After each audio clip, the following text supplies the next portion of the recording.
Encore un autre rendez-vous dans nos programmes, mais ce soir, c'est l'Edu Rendez-vous, une émission d'analyse et de décortication des questions politiques pour orienter l'opinion publique. Bonsoir à tous nos auditeurs, nos internautes et bienvenue dans ces premiers numéros de notre émission l'Edu Rendez-vous. Nous recevons ce soir Monsieur Gédéon Atibou, journaliste, éditorialiste et analyste politique à qui nous disons bonsoir et bienvenue. Bonsoir Devon Simer. Bonsoir aussi à vos nombreux internautes et tous ceux qui auront l'occasion de nous suivre au travers de cette émission. Voilà, merci d'avoir répondu à notre invitation malgré vos multiples occupations. C'était un plaisir. Voilà, Monsieur Gédéon, comme vous le savez très bien, aujourd'hui, l'actualité congolaise est dominée par la nomination de Madame Judith à la tête de la primature. Une première pour la République démocratique du Congo d'avoir une première ministre. Alors, quels sont vos avis par rapport à cette nomination? Oui, vous l'avez si bien dit, c'est une grande première pour l'histoire de ce pays depuis 1960. Jusque-là, on n'a connu que deux premiers ministres hommes qui ont eu à occuper ces postes. Et là, c'est une révolution ou évolution, je dirais comme cela. Après plus de 5 décennies, on a maintenant pour la première fois une dame qui va occuper le château de l'avenue du Roi Baudin. Et la date aussi reste symbolique, la date du 1er avril 2024, parce que c'est une date qui marque effectivement un nouveau tournant dans le sens où on a maintenant pour la première fois une première ministre qui possède aussi un profil idéal pour ce poste et qui est en train, depuis sa nomination, de bénéficier d'un large soutien et d'espoir pour l'avenir de tout un peuple. Alors, pensez-vous que face à tous les défis qu'il y a en ce moment, question de la sécurité, question de la vie sociale des Congolais, Madame Judith sera-t-elle vraiment en mesure de relever tous ces défis? Ouais, ça c'est une question assez importante, et la question devrait être, on se la pose avec avec acuité. Et le défi congolais, le problème auquel le pays fait face sont connus depuis belle lurette.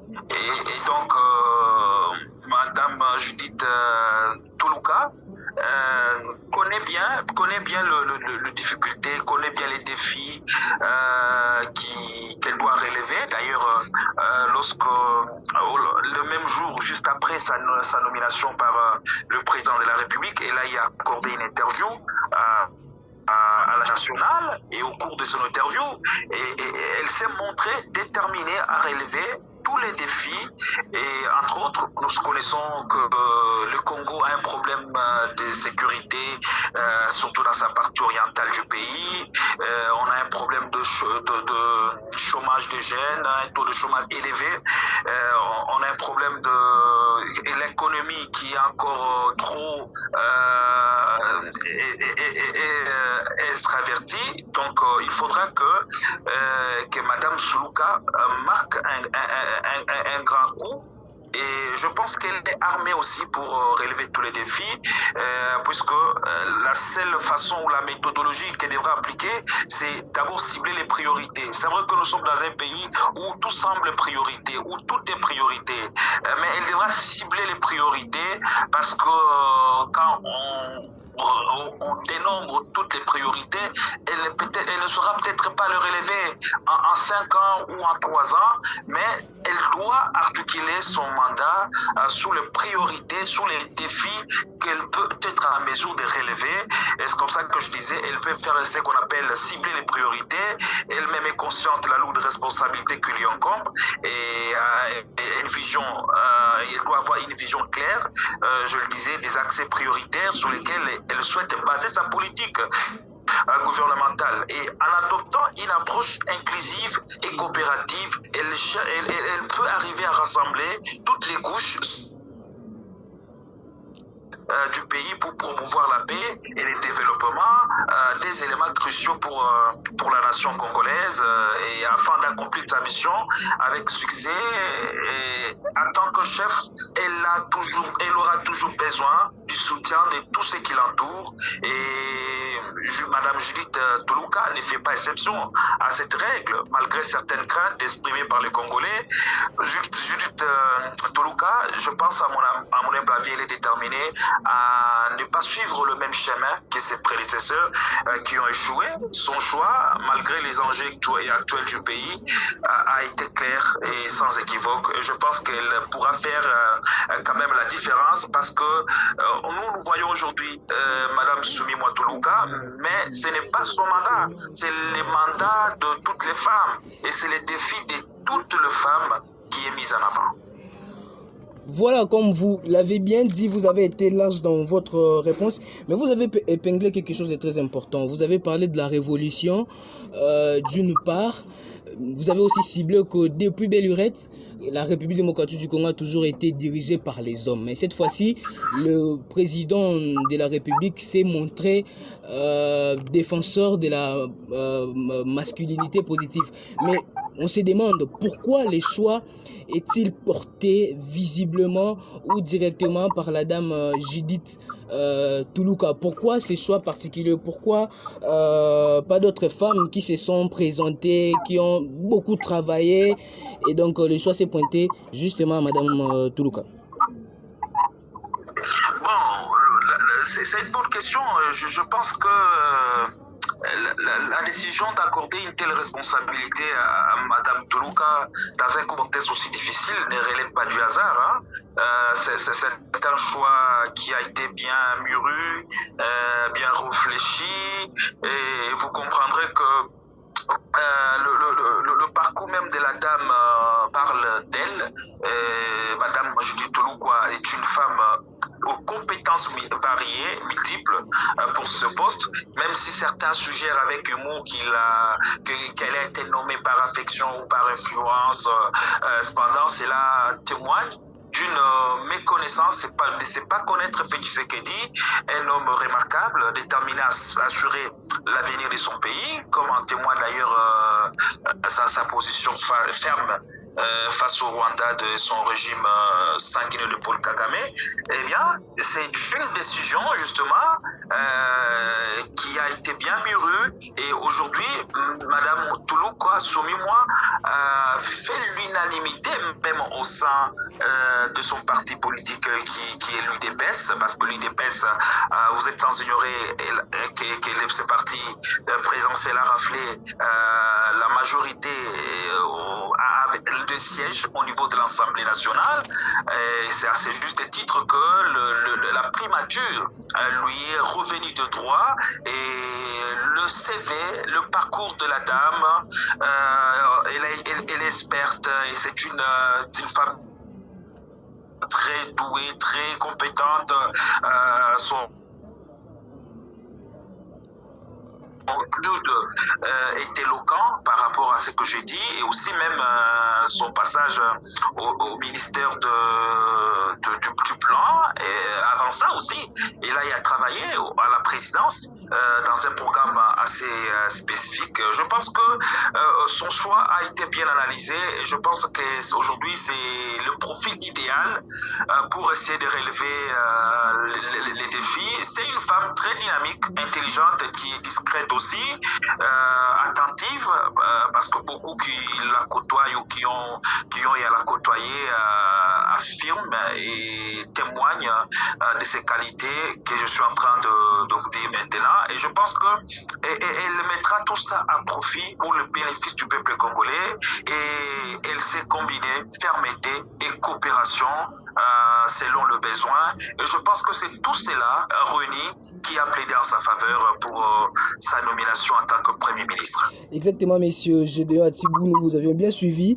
mais les Congolais attendent beaucoup de Madame Judith aujourd'hui à la tête du gouvernement. Alors, étant éditorialiste, quelle stratégie Madame Toumine doit mettre justement en marche pour gagner, pour réussir à son mandat de Premier ministre? Oui, parmi les stratégies, je pense que ça serait intéressant si elle suivait ces podcasts qui est réalisé avec beaucoup de professionnalisme d'ailleurs, et je vous jette beaucoup de fleurs pour le travail qui est abattu. Et je pense qu'il faut, lorsqu'on a des jeunes qui travaillent avec dévouement, avec abnégation, pour accorder la parole à la voix de la sagesse, accorder la parole à ceux qui pensent république. Je pense que c'est ainsi qu'on va arriver à créer la différence et à faire en sorte que le pays puisse aller de l'avant. Alors, parmi les stratégies, je pense qu'elle devrait être coopérative, c'est-à-dire tendre la main. Un chef est celui qui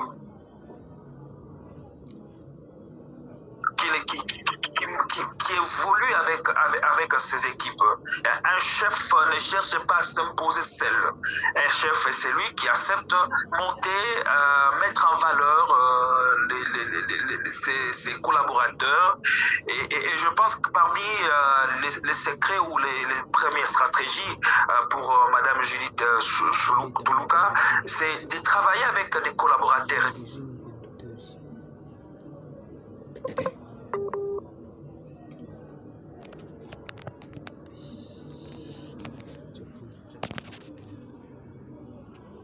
Du pays, et elle devra remonter dans la genèse même de cette insécurité, parler avec le groupe d'autodéfense, avec toutes les couches sociales, leur accorder la parole, comme elle est toujours attentive, et ça c'est dans son ADN, et elle devra aussi se mettre à l'écoute d'autres couches sociales, et voilà, pour accomplir parfaitement la mission qui lui revient. Je pense que sans chercher à s'imposer seule, elle pourra faire mieux et faire la différence. Et je pense que ce qui pourrait être perçu comme sa faiblesse, sa féminité, comme les F de femmes, elle peut surprendre. Le F peut devenir une force et surprendre plus d'un Congolais. Et donc, elle reçoit aussi les soutiens de toutes les organisations féminines engagées dans la lutte pour la défense des droits des femmes. Et je pense que avec le soutien de tout le monde, avec les défis qui est humain, c'est parce que c'est la première femme qui occupe ces postes, je le disais tantôt, mais la confiance, on fera plus confiance à la femme quand on voit comment Madame Judith Tuluka va au moins gérer son mandat et gérer tous les gouvernements et voilà, et toutes d'autres questions essentielles et existentielles du pays. Voilà, Monsieur Gédéon Thibou, vous êtes beaucoup plus explicite par vos dires, mais il y a aussi beaucoup à dire par rapport à la nomination ou à la personne de Madame Judith Tuluka. Mais cette question que je vais vous poser semble être un peu plus pertinente. Alors, ses origines sont un peu plus douteuses. Vous êtes journaliste, rechercheur dans cette matière.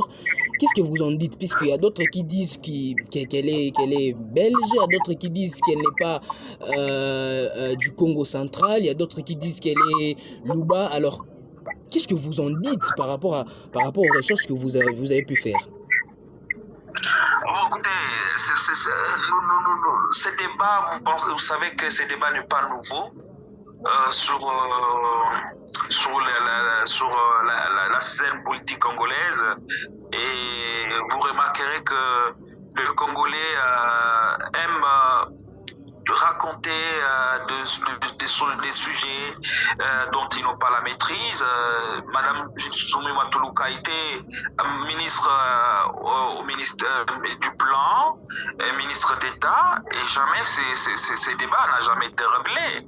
Et vous savez, lorsque vous devenez une lumière, forcément, il y a de vos pourfendeurs, il y a vos détracteurs qui vont essayer de faire sortir les mauvais, les faiblesses, qui vont essayer de faire ressortir de sujets qui vous mettent mal à l'aise ou qui vous mettent dans une position de découragement. Et je pense que c'est ce qu'on essaye une fois de plus de faire. Quant à dire qu'elle n'est pas belge, qu'elle n'est pas du Congo central, je ne trouve pas ce sujet opportun, je ne trouve pas ces débats opportuns parce que, écoutez, après tout, nous voyons le travail que la dame est capable de faire. Après tout, nous voyons son expertise, nous voyons son intelligence. Et je pense qu'on peut, un seul instant ou une seule fois, fermer les yeux sur ce qu'on aime bien raconter ou sur ce que nous aimons bien entendre et faire confiance à la femme et voir ce qu'elle pourra être capable de réaliser d'ici 2 mois parce que les défis sont immenses. Et quand les gens commencent avec de tels sujets, ça semble peut-être mal parti. Très bien réglé. Alors, je pense que nous allons directement prendre la deuxième partie de cette émission qui est justement axée à la question qui se parle aujourd'hui, les accusations contre l'ancien président de la République. Aujourd'hui, tout le monde parle de Joseph Kabila. Aujourd'hui, tout le monde condamne Joseph Kabila. Mais M. Gédéon Tibou, qu'est-ce qui est à la base de tout ça? Aujourd'hui, l'ancien président de la République est devenu comme un papier mouchoir qui peut être utilisé par tout le monde, par n'importe qui. Mais qu'est-ce qui est à la base de tout ça? Je n'ai pas bien cerné la question. Là, vous parlez du président actuel. Non, je parle de l'ancien président, Joseph Kabila. Aujourd'hui, il est utilisé comme un papier mouchoir. Il est accusé de beaucoup de choses. Mais qu'est-ce qui est à la base de tout ça, justement?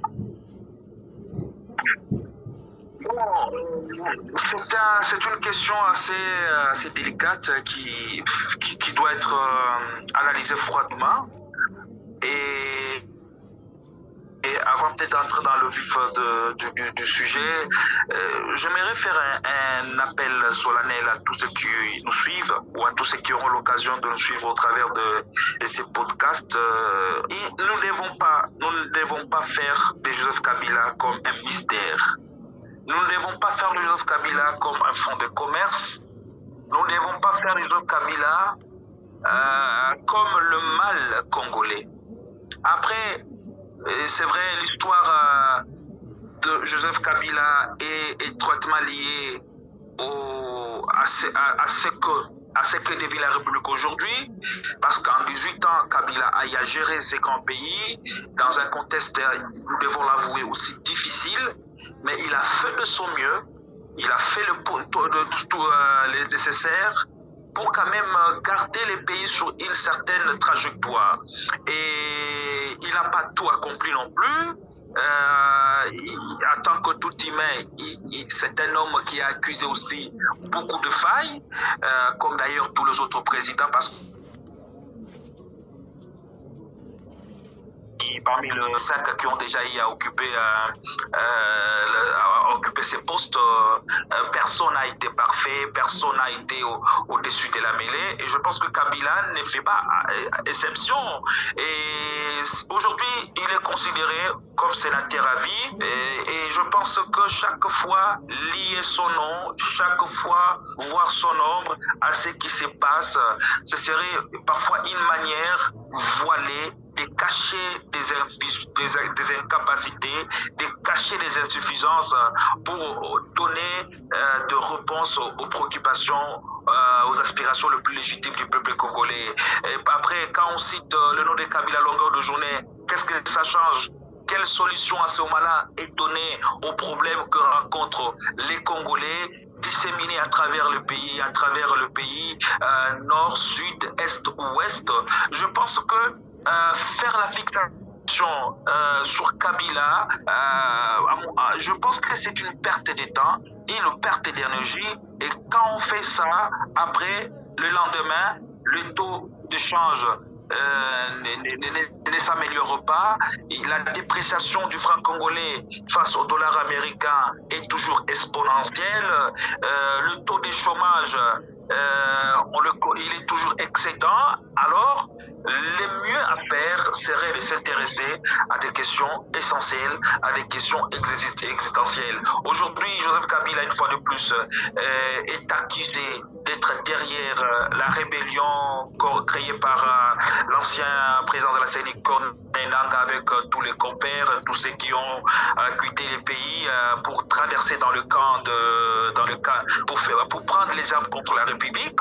Et si il est avéré, noir sur blanc, que Joseph Kabila avait des liens avec le Rwandais, et ça c'est une question de sûreté, c'est une question qui ne doit pas être traitée surtout avec un état d'âme. C'est une question avec des états d'âme, c'est une question qui doit être traitée avec intelligence, avec surtout sagesse, pour ne pas embraser ces pays, car ces pays n'en ont pas besoin, ces pays ont besoin de la paix, de la cohésion. Mais aujourd'hui, il est quand même accusé par un proche des Nangaa. Je ne pense pas que ces messieurs-là doivent être manipulés par le gouvernement pour donner des fausses accusations face à l'ancien président. Mais quel est le rôle de la justice en ces temps, dans cette période? Que doit normalement faire la justice dans cette période, puisque les ennemis sont presque connus, et donc l'ancien président de la CENI, il marche justement dans Rutshuru. Quel est le rôle de la justice face à toutes ces choses? Bon, c'est vrai, Joseph Kabila et tous les autres acteurs politiques, Olenganko et les autres qui ont été cités nommément par le conseiller stratégique, je ne sais pas trop, alors du Corneille Nangaa. On doit d'abord savoir que tous ceux qui ont été cités, c'est une citation, c'est pas une plainte qui a été déposée, c'est juste une citation. Et d'abord, tous ceux-là qui ont été cités, juste d'abord de la présomption d'innocence. À partir du moment où la justice n'a pas encore enquêté, à partir du moment où la justice n'a pas encore établi les responsabilités de ceux qui sont inculpés de créer l'insécurité dans ce pays ou dans la partie orientale de la République du Congo. Ces gens-là sont présumés innocents. Eh bien, c'est comme ça que j'appelle à toute la population, à tous les jeunes, de dépassionner les débats. On ne doit pas faire ce genre de débats avec passion. La justice est au courant aujourd'hui des noms ou encore des personnages qui semblent être impliqués dans des coups fourrés contre la République. S'ils sont réellement impliqués, au moment opportun, ils seront interpellés et jugés selon la lumière de la loi. Alors, dernière question, avant que nous nous séparions. Joseph Kabila Kabange est prié justement de faire son retour au pouvoir. Est-il imminent dans la République démocratique du Congo? Écoutez, entre adieu et retour à la politique, retour au premier plan de Joseph Kabila, écoutez, c'est une question qui semble anodine, mais en même temps, c'est une question qui fait rire même les vaches, parce que depuis que Joseph Kabila a cédé les bâtons de commandement avec Tshisekedi, l'homme s'est rétracté, il s'est retiré tantôt il est ici dans sa ferme de Kingakati, tantôt il est dans sa ferme de Kashamata à Lubumbashi, et l'homme l'homme s'est consacré à labourer la terre. Et bien, il a préféré faire ce qui le passionne le plus, sans trop s'intéresser à la politique, parce qu'il a géré ses pays pendant près de 18 ans. C'est beaucoup de pression, c'est beaucoup de défis, et en même temps beaucoup de fatigue, il faut l'avouer. Et Joseph Kabila avait besoin de ces moments de repos. Et lui faire dire ce qu'il n'a pas dire, c'est de la méchanceté, c'est de la malhonnêteté. Joseph Kabila, personnellement, n'a jamais abordé la question de son retour au pouvoir ou encore la question de son retour aux affaires. Eh bien, c'est normal dans un parti politique, dans une plateforme politique, il y a des spires, il y a des collaborateurs qui n'auraient pas voulu voir Joseph Kabila quitter ces pays. Il y a des collaborateurs qui n'aimaient pas voir Joseph Kabila faire ce qu'il a fait, la passation, les transferts pacifiques et civilisés du pouvoir entre un président qui de surcroît venait de l'opposition.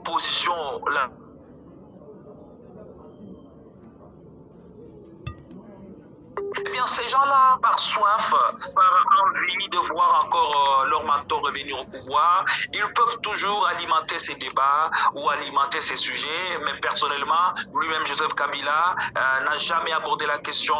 Il n'en a pas, peut-être, à ce que je sache, envie de revenir au pouvoir. Eh bien, il est de droit à ceux qui rêvent de penser du retour de Joseph Kabila au pouvoir. Lui-même, jusqu'en ce jour, il n'a fait pas cas. Même son parti politique, le PPRD ou le FCC, semble être démoralisé, déstabilisé. Il n'est pas tout le temps là. Eh bien, il est peut-être intéressé à faire autre chose. C'est le moins que je puisse dire par rapport à cette question des bons sévères.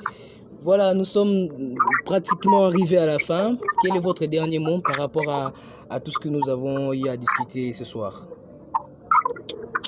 Merci de l'opportunité et de cette occasion que vous accordez au chevalier de la plume et du micro de parler des questions aussi essentielles. Nous pensons que notre modeste contribution aura permis à convaincre ou à donner une trajectoire juste à ceux qui gouvernent ou à ceux qui aspirent à gouverner.